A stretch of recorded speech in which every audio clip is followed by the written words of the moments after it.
si rien ne change, Il faudrait 33 ans pour atteindre la parité dans les instances de décision. il est temps d'aller plus vite. Accélérons le mouvement. Assises de la parité, le 28 juin 2022. Inscrivez-vous sur assise-parité.com.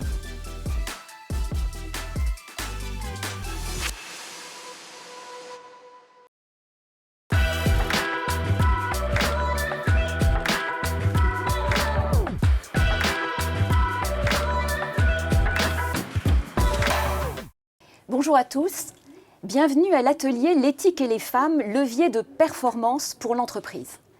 À mes côtés, Judith Messas-Nadelman, vous êtes responsable juridique Europe, Middle East, Africa chez Babilis, groupe Conner, et Solène Brugère, vous êtes avocate au barreau de Paris et fondatrice du cabinet Be-Ethics. Alors pour commencer, une mise en contexte rapide.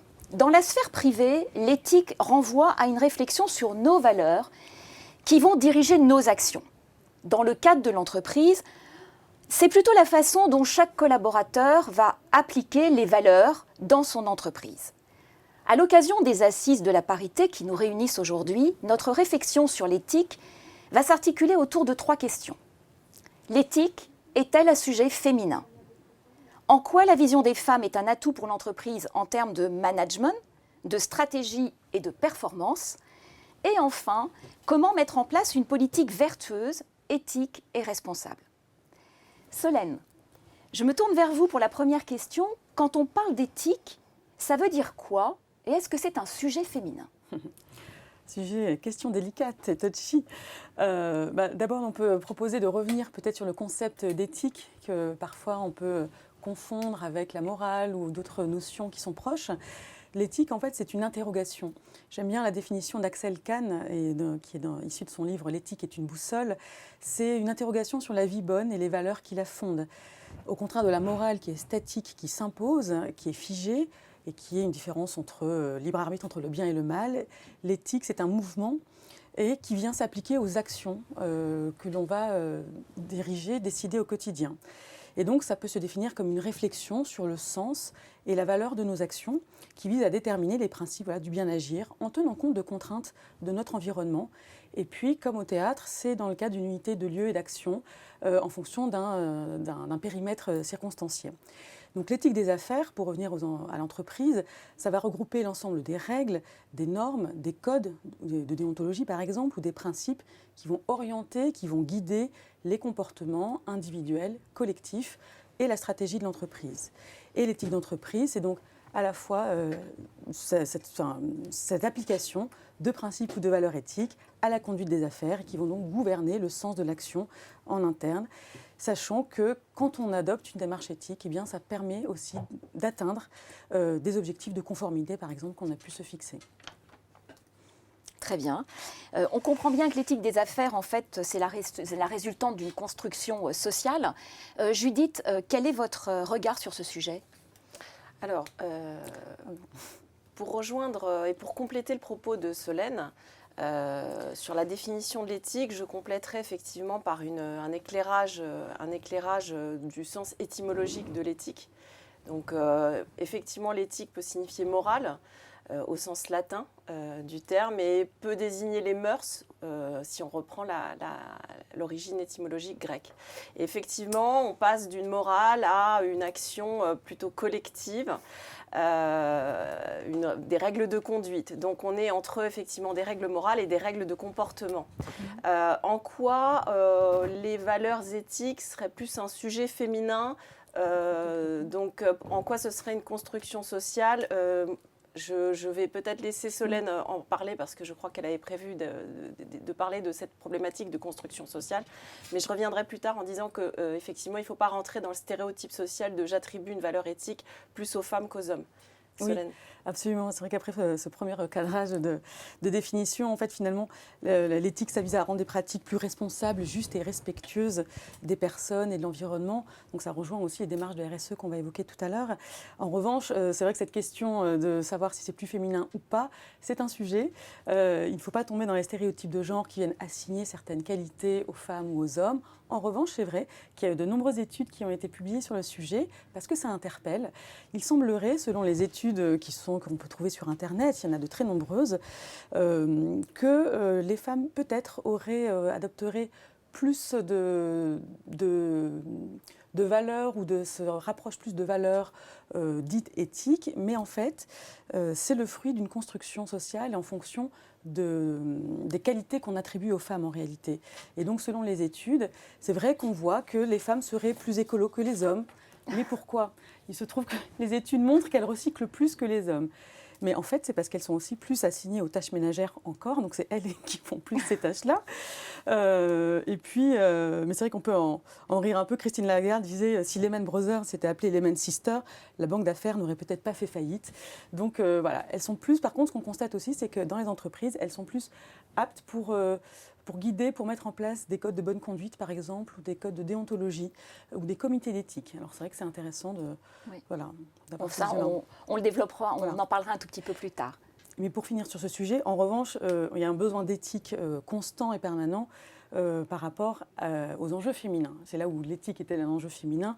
On le voit aujourd'hui avec les États-Unis, les droits fondamentaux, la santé, toutes ces petites attentions effectivement qui sont propres aux femmes aussi. Il faut que les entreprises aient cette attention permanente. Alors, est-ce que les entreprises ont cette attention permanente, Judith ? Alors, pour compléter, et ça s'inscrit parfaitement dans la suite du propos de Solène, pour compléter le propos sur est-ce que l'éthique est plus un sujet féminin d'abord. Alors, effectivement, moi, je ne veux pas genrer le propos, je ne veux pas assigner les valeurs éthiques plus aux femmes qu'aux hommes. Est-ce que les femmes auraient une sensibilité plus ou mieux disposées à porter les valeurs éthiques? Je ne crois pas. En revanche, de fait, si on se pose cette question, pourquoi ce serait une problématique plus soutenue par les femmes, ou en tout cas qu'on attribuerait plus aux femmes sans tomber dans le stéréotype de genre, je pense qu'on peut dire que les femmes, bien naturellement, étaient confrontées à des problématiques d'inclusion, de parité, dans la recherche de l'égalité salariale, dans la recherche d'une juste représentation dans les instances dirigeantes. On connaît la loi Copé-Zimmermann de 2011 qui permet de rééquilibrer la représentation des femmes dans les conseils d'administration. Donc les femmes ont été confrontées à des problématiques de parité et d'inclusion qui font qu'elles seront probablement plus enclines à promouvoir les valeurs éthiques que sont l'inclusion et la parité au sein de l'entreprise. Et donc à cet égard, on peut effectivement considérer que, en tout cas, les valeurs d'inclusion, de parité, de diversité au sens plus large sont des valeurs éthiques qui seront peut-être plus portées par les femmes de par leur sujet quotidien. Catherine, pour répondre à votre question sur... Alors, donc est-ce que c'est un sujet plus féminin ? Voilà. Finalement, on a envie de dire oui, un petit peu, parce qu'on a été confronté à des expériences, en fait, qui relèvent, en fait, de la diversité ou de l'inclusion, et que donc, elles sont un peu plus enclines à promouvoir, en fait, l'éthique au sens féminin. Alors, une fois qu'on s'est dit ça, justement, Solène, si on essaie d'aller un tout petit peu plus loin, en quoi la vision des femmes, du coup, est un atout stratégique pour l'entreprise en termes de management, de stratégie et de performance? Mais là encore, si on reprend les études, tous mes propos sont vérifiables, scientifiquement prouvés, etc. C'est important, on n'est pas entre nous en train de réfléchir.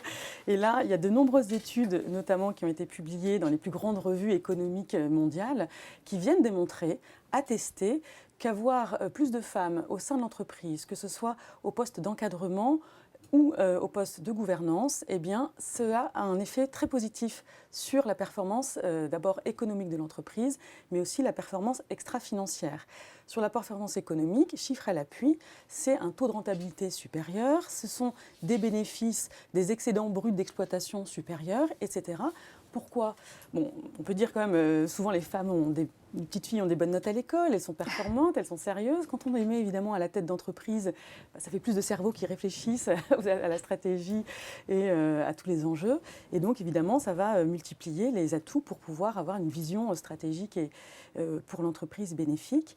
Et puis également, pour la performance extra-financière, on constate aussi qu'il y a une attention accrue pour d'autres critères qui aujourd'hui sont essentiels et très stratégiques pour les entreprises et pour la durabilité de l'entreprise, les questions sociales, les questions environnementales, les questions sociétales, des activités, ainsi que les modes de gouvernance.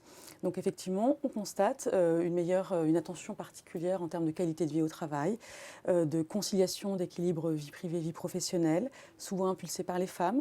N'oublions pas, petite parenthèse, mais notamment avec le vieillissement de la population, les femmes, après la parentalité et la maternité, c'est elles aussi qui sont plus exposées pour l'aide aux personnes vieillissantes. Donc c'est aussi des sujets qui les touchent particulièrement.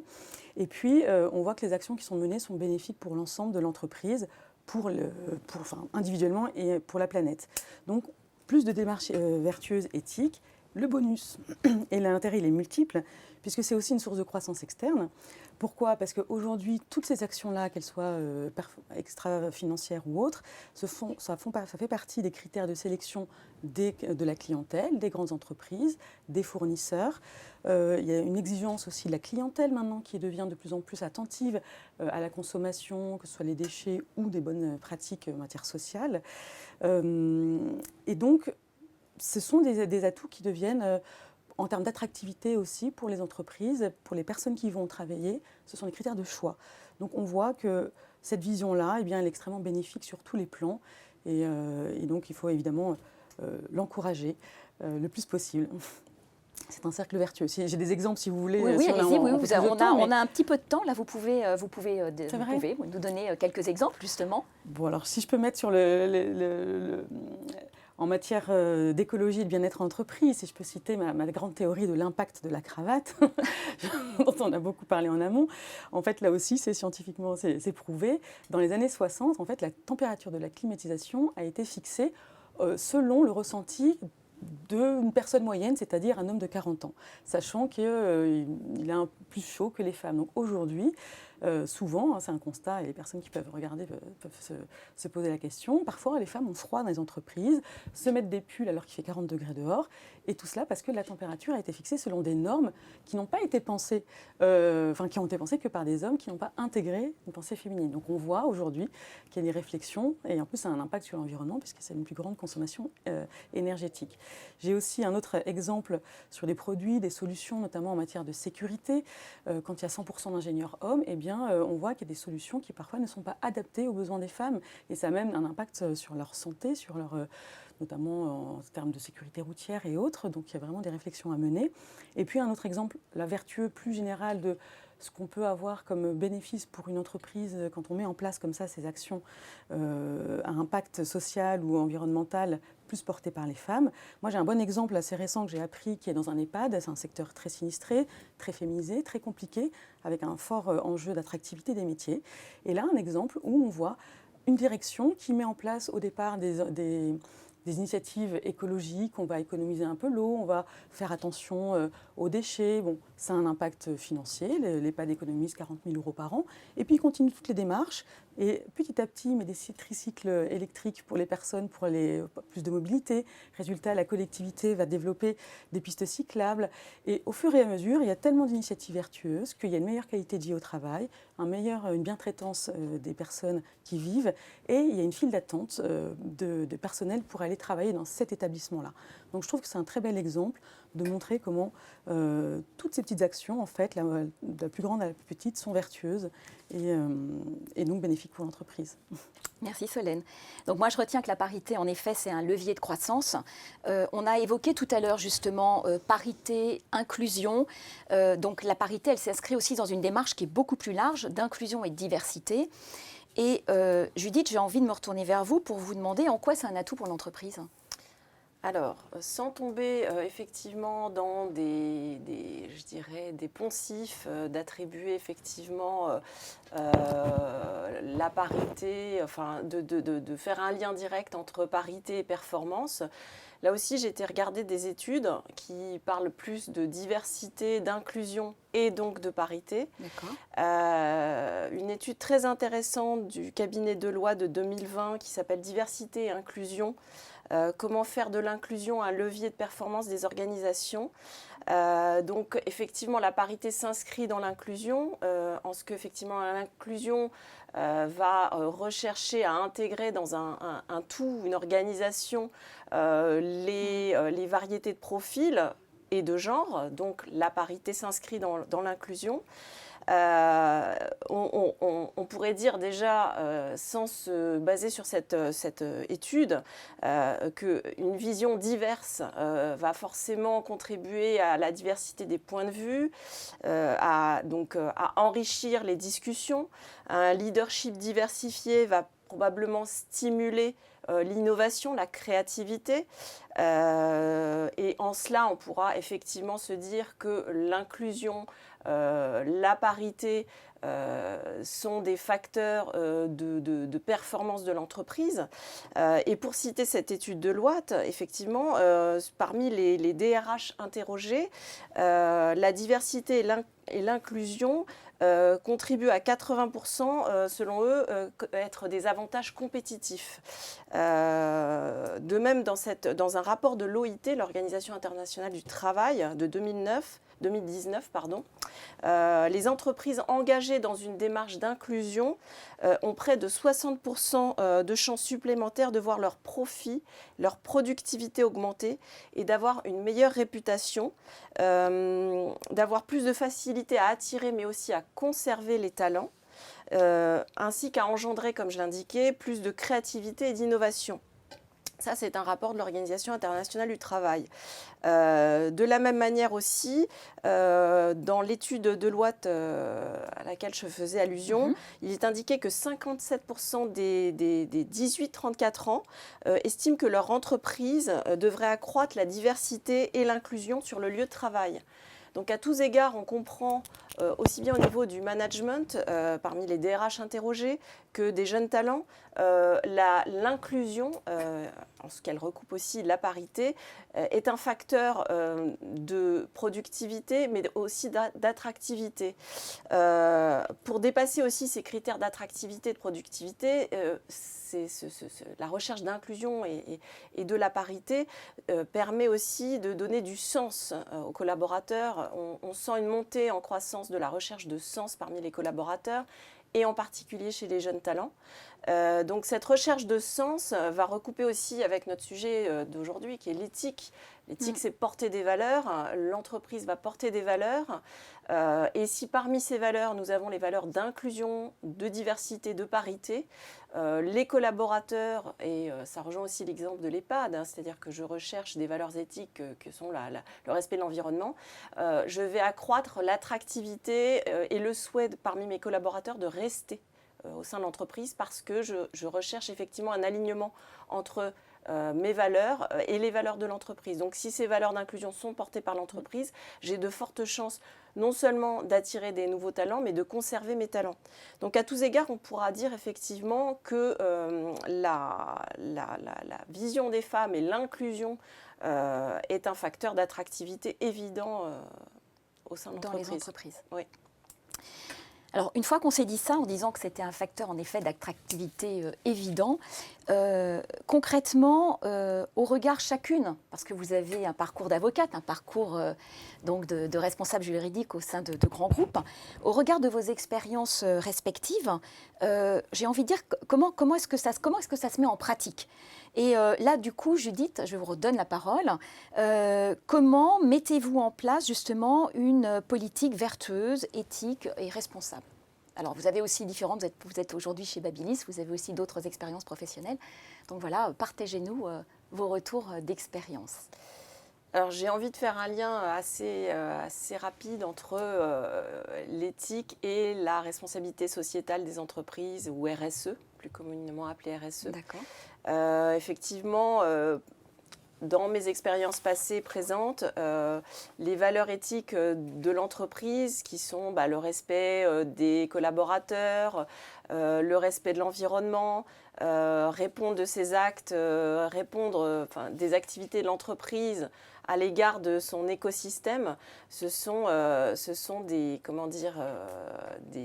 valeurs qui sont déployées au sein de politiques RSE par les entreprises. La RSE, pour rappeler rapidement qu'est-ce que c'est l'intégration volontaire par les entreprises de préoccupations sociales et environnementales. En tout cas, c'est la définition de la Commission européenne. Donc, c'est ce que je disais, c'est aussi pouvoir agir de manière responsable. La RSE, c'est répondre de ses activités. Donc, une entreprise a intégré dans ses préoccupations le fait que ces activités pouvaient avoir un impact sociétal et environnemental. En pratique, comment déployer une politique RSE au sein de l'entreprise ? Alors, la politique RSE, comme je l'indiquais, c'est une démarche volontaire au départ. Donc, c'est comment intégrer le respect de l'environnement dans ses activités, très clairement en mettant en place des chartes éthiques. Dans mes expériences passées, nous avions mis en place une charte d'achat responsable, donc qui prévoyait de vérifier et d'auditer l'ensemble des fournisseurs de la chaîne d'approvisionnement pour s'assurer de mettre sur le marché des produits dits responsables sur le plan écologique. Donc des chartes d'achat responsables, mais aussi des codes de bonne conduite. Donc les codes de bonne conduite que vont mettre en place les entreprises s'inscrivent aussi dans leur programme dit de compliance, mais aussi de politique RSE. Donc ces programmes de bonne conduite vont recouvrir à la fois les réglementations impératives, c'est-à-dire bien se comporter en termes de corruption, de lutte anticorruption, respecter les règles anticorruption, respecter les règles en matière de droit de la concurrence, de pratiques anticoncurrentielles, mais des codes de conduite aussi sur le respect des outils informatiques dans l'entreprise, des chartes informatiques, le bien-être au travail, donc bien vivre ensemble. Donc les codes de conduite vont pouvoir couvrir toutes les activités de l'entreprise, tous les pans d'activité de l'entreprise, et donc au moyen de ces codes éthiques, on va pouvoir déployer toutes les valeurs de l'entreprise, en tout cas les retrouver. C'est-à-dire chaque code de bonne conduite sera la traduction des valeurs de l'entreprise, le respect de l'environnement, le respect des règles anticorruption, le respect du droit de la concurrence et tant d'autres. Cette politique va se déployer au moyen de ces codes de conduite. Après, ça peut être aussi des codes volontaires, mais aussi la combinaison de codes volontaires et de législation. On l'a vu par exemple dans la loi anti-gaspillage qui vient d'entrer en vigueur, qui prévoit d'imposer à certains fabricants, notamment dans le secteur dans lequel j'opère actuellement, donc l'électroménager, d'afficher un indice de réparabilité des produits, un indice de durabilité des produits, promouvoir l'économie circulaire. Donc ce sont des réglementations impératives. Parfois les fabricants les ont anticipées dans le cadre de programmes volontaires. Et donc on peut à ce titre se dire que la RSE c'est à la fois une bonne traduction de la responsabilité de l'entreprise à travers des programmes volontaires et le respect des réglementations. On le voit aussi dans la loi climat. C'est un très très bon exemple de la combinaison de programmes volontaires, de filières et de réglementation. Par exemple, dans le secteur automobile, les fabricants automobiles avaient anticipé la loi climat, en tout cas avaient mis en place certaines règles de conduite qui étaient de viser à interdire, par exemple, ou en tout cas à promouvoir, déployer 50% de leur budget publicitaire en faveur de la promotion de véhicules électriques. Donc ça, c'était un engagement de la filière automobile à 2021. Et si on reprend la loi climat, effectivement, elle prévoit l'interdiction pure et simple à 2028 de la publicité pour l'achat de véhicules fortement émetteurs de carbone. Donc on a là, je dirais, une jonction entre les programmes volontaires des entreprises et le législateur. On a d'autres exemples aussi, hein. Par exemple dans la filière alimentaire, l'ANIA avait proposé de retirer ces publicités, donc en faveur des produits alimentaires, dans les publicités destinées aux jeunes téléspectateurs, donc les programmes destinés aux moins de 12 ans, de manière à limiter l'exposition des jeunes publics à la surconsommation. Et donc ça, c'est un engagement volontaire de la filière alimentaire qui rejoint la loi climat, qui vise effectivement à limiter la consommation. Voilà. Donc on a dans ces programmes RSE qui sont déployés par les entreprises, ces programmes volontaires, finalement une rencontre des volontés entre les secteurs, les filières et le législateur. À cet égard, on peut se dire que là, on a des valeurs éthiques portées par l'entreprise dans le programme RSE qui rencontrent la réglementation et les souhaits du législateur. Merci. Donc en effet, la RSE est par nature liée à l'éthique. On voit bien avec des actions qui rendent les entreprises plus durables et responsables, avec la place des femmes au sein des entreprises. Et vous, Solène, quel est votre retour d'expérience sur le sujet ?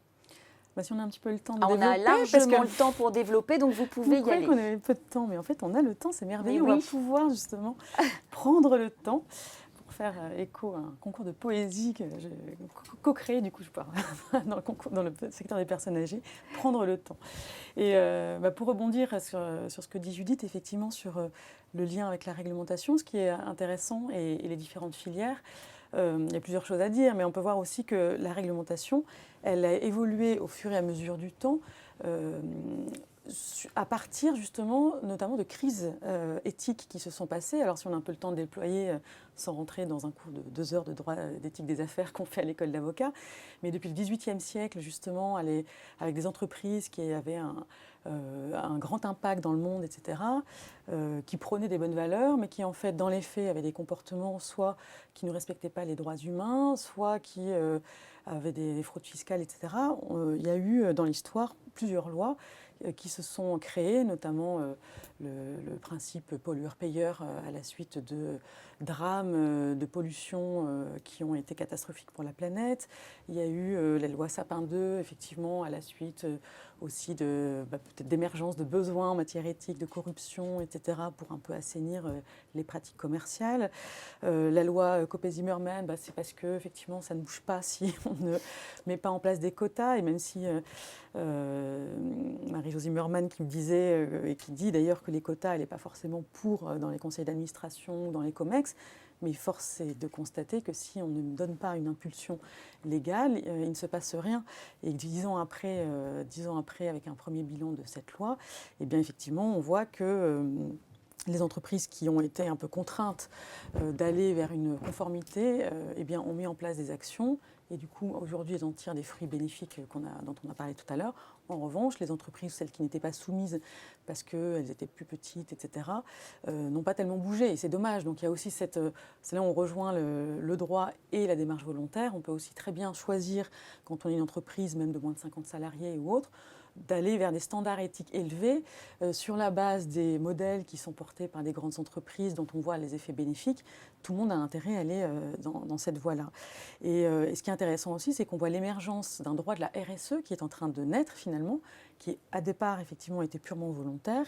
Et là, de plus en plus, avec ces lois sur la conformité, sur différentes matières, ce qu'on appelle la compliance, l'éthique, corruption, etc. Ça se développe aussi sur l'éthique environnementale, sociale, et c'est en train de s'entremêler.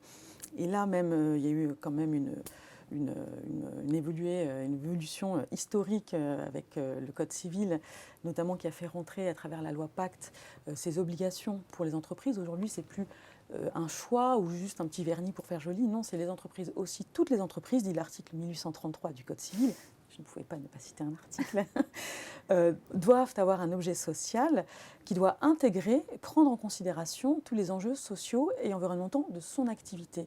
Et c'est là où c'est intéressant aussi d'avoir par rapport au cadre et au référentiel, à la fois une vision sur le cadre réglementaire, on va dire obligatoire, qui est général pour l'ensemble des entreprises, celui qui est applicable en fonction de la taille ou de certaines spécificités des entreprises, et celles qui vont être particulières, propres à un secteur, comme Judith l'a très bien dit, ou d'une filière économique, où là, il va y avoir en plus une espèce d'enchevêtrement de lois et d'articulations à trouver.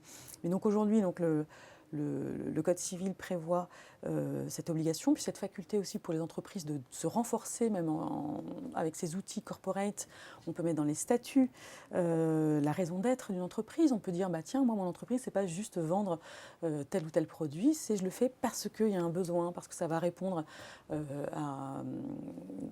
à tel enjeu démographique. Évidemment, moi, j'ai l'exemple de la filière Silver Economy.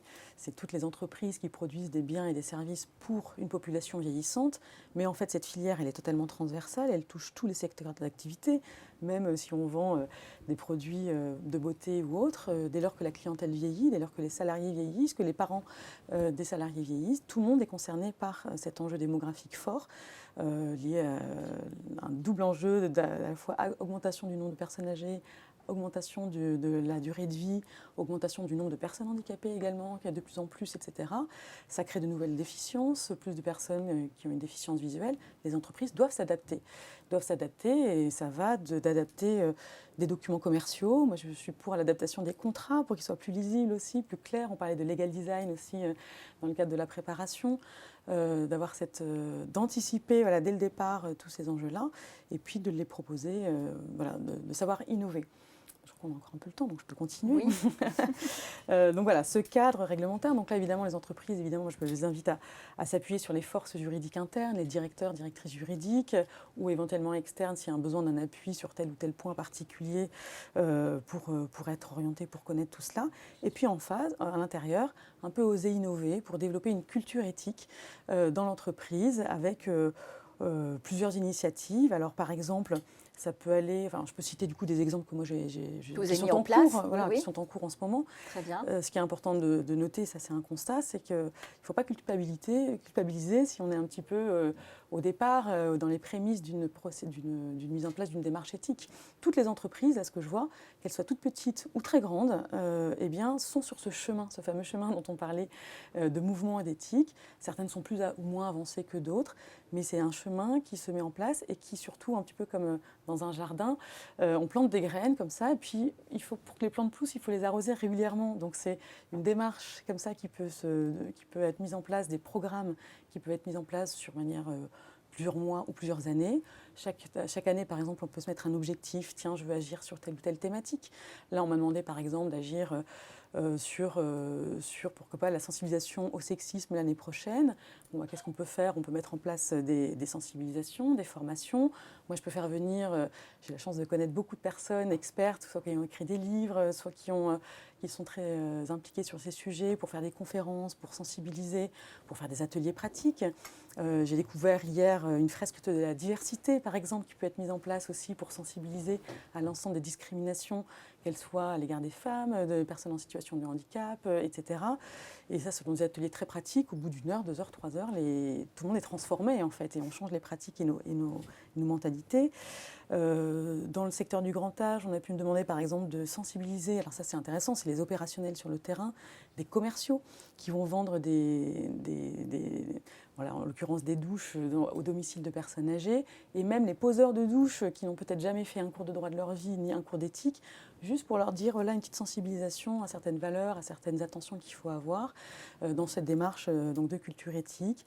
Ça peut être aussi pour un cabinet, par exemple, d'auditer les équipes, que ce soit du managing partner à la personne qui s'occupe de l'informatique, pour aller chercher en eux et en elles qu'est-ce qui les motive, et qu'est-ce qu'elles auraient envie de mettre en place au sein de leur structure en matière d'égalité, de promotion des personnes, alors notamment les femmes, au poste de responsabilité. Je crois que c'était une chose qui n'était plus d'actualité, et bien si. Toujours et encore, il faut avoir cette attention-là. Développer l'estime de soi, la confiance, essayer de trouver ces leviers de performance individuelle et collective.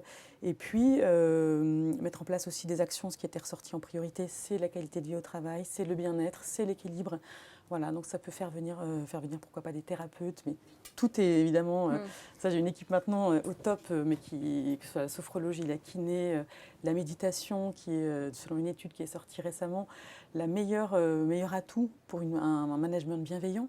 Bon, tout ça, voilà, j'ai pu mettre en place, par exemple, alors c'était pour la gouvernance d'un EHPAD, mais on va le refaire, je l'ai fait pour les avocats aussi, justement, des ateliers de méditation avec cette espèce de vision globale qui fait que c'est bénéfique pour la gouvernance, pour la lutte contre le harcèlement interne, pour trouver des ressources au quotidien pour savoir se préserver, préserver sa santé aussi, éviter les risques psychosociaux, etc. Et puis derrière, stimuler la bienveillance autour des équipes et avoir cet esprit comme ça de vertueux pour soi. Enfin, d'abord penser à soi pour ensuite pouvoir porter, donc ne pas s'oublier. Est-ce que ce sont des valeurs féminines en fait? Est-ce que c'est une vision féminine?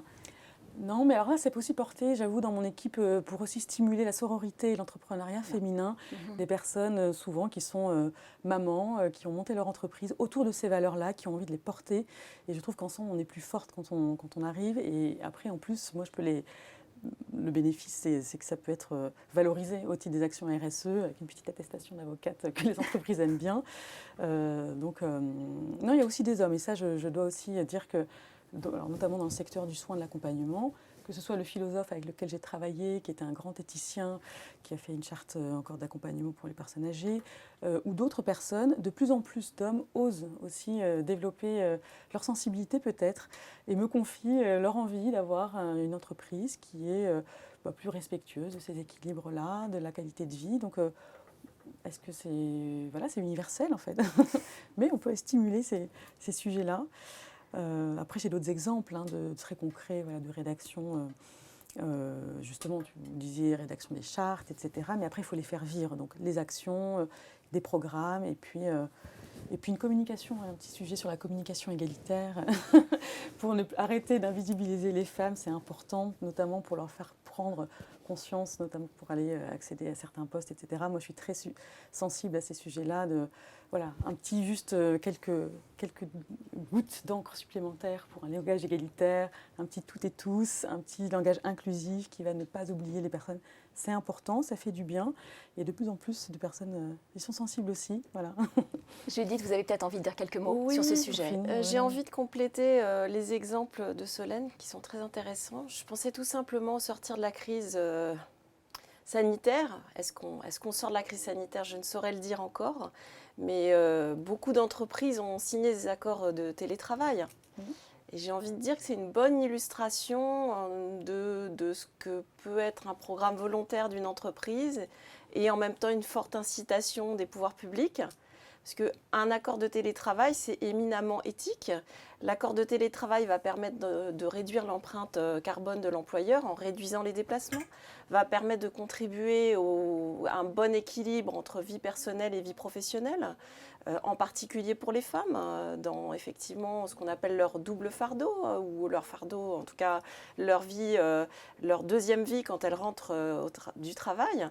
Donc ces accords télétravail sont, selon moi, une parfaite illustration de ce que le programme volontaire d'une entreprise va porter des valeurs de contribuer à diminuer l'empreinte carbone, bien-être des salariés et tant d'autres. Donc j'avais envie de compléter par cet exemple.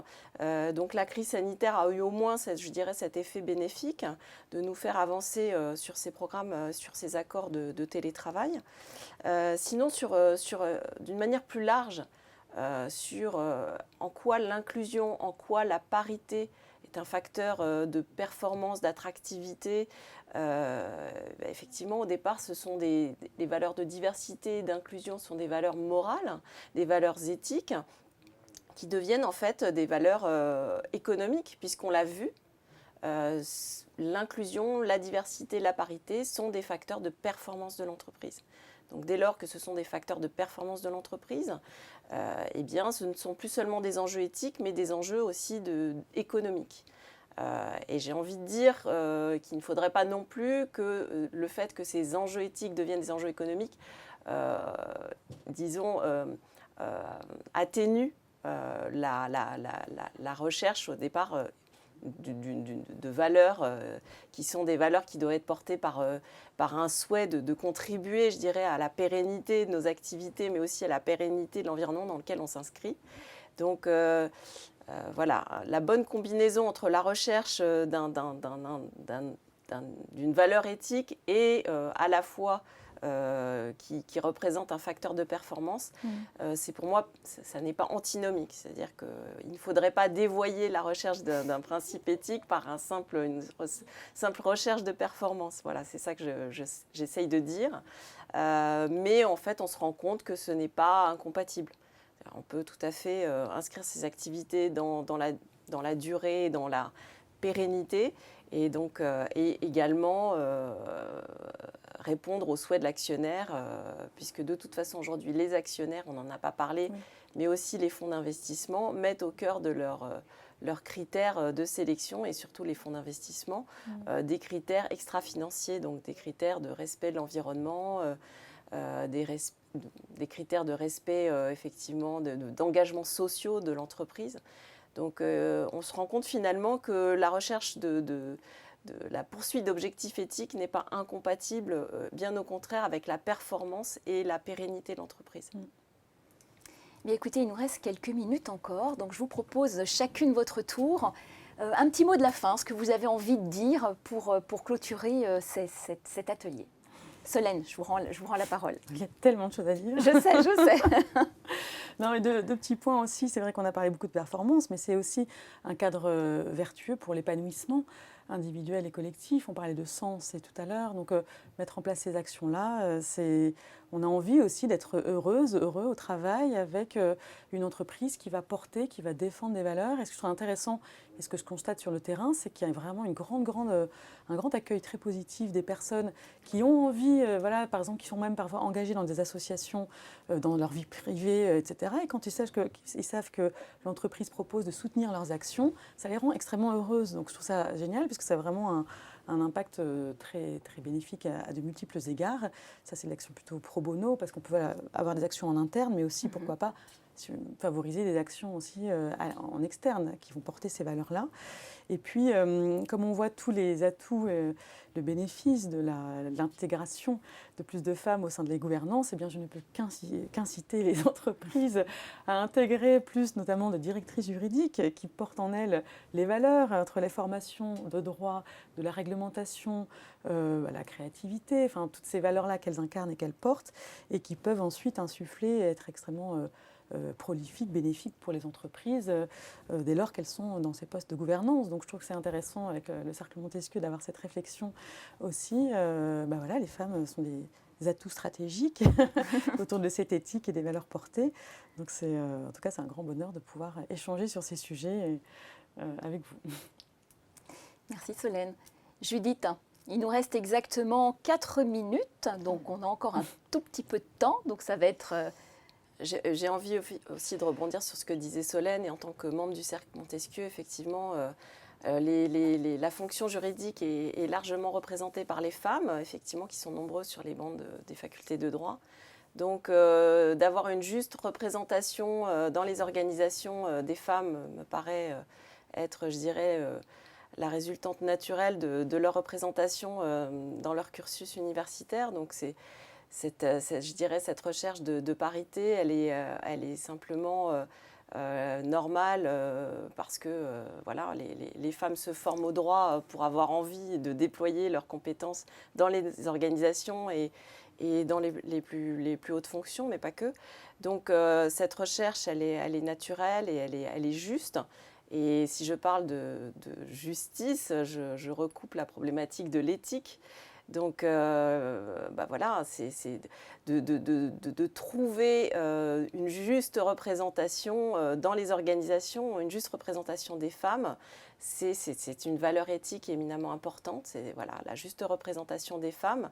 Et je peut-être terminerai sur une citation d'un poète français, Pierre Réverdy, qui dit que l'éthique, c'est l'esthétique du dedans. Donc j'ai envie de dire que l'éthique, c'est aussi l'esthétique à l'extérieur. Donc cette recherche morale individuelle qu'on porte nous tous, donc cette recherche de valeur, quand elle est traduite par l'organisation dans laquelle on travaille, c'est un alignement parfait entre sa quête personnelle et son moi social qui se déploie dans l'entreprise et dans le travail. Donc l'éthique et les femmes, oui, c'est un mariage qui a du sens. Je peux finir sur une dernière citation du Dalai Lama. Alors, les allons-y. femmes doivent être davantage impliquées dans nos sociétés, participer à la construction d'un monde plus paisible, plus solidaire et moins violent. Elles ne doivent pas hésiter à revendiquer ouvertement leurs droits afin que leur place dans la société et leur rôle dans la spiritualité soient reconnus. Elles doivent se mobiliser sans attendre que les hommes leur cèdent la place. Merci Hermès Garanger pour la citation qu'elle m'a envoyée. Je trouve ça intéressant. Voilà, on peut contribuer au monde dans lequel on a envie de vivre ensemble. Très bien, donc vous l'aurez compris, l'éthique et les femmes, levier de performance pour l'entreprise. J'ai envie de dire oui, bien sûr. Voilà. Merci à tous d'avoir assisté à cet atelier. Merci. Et je vous souhaite de très bonnes assises de la parité. Merci Merci beaucoup, Solène, Catherine. merci Judith. Merci Catherine. Merci.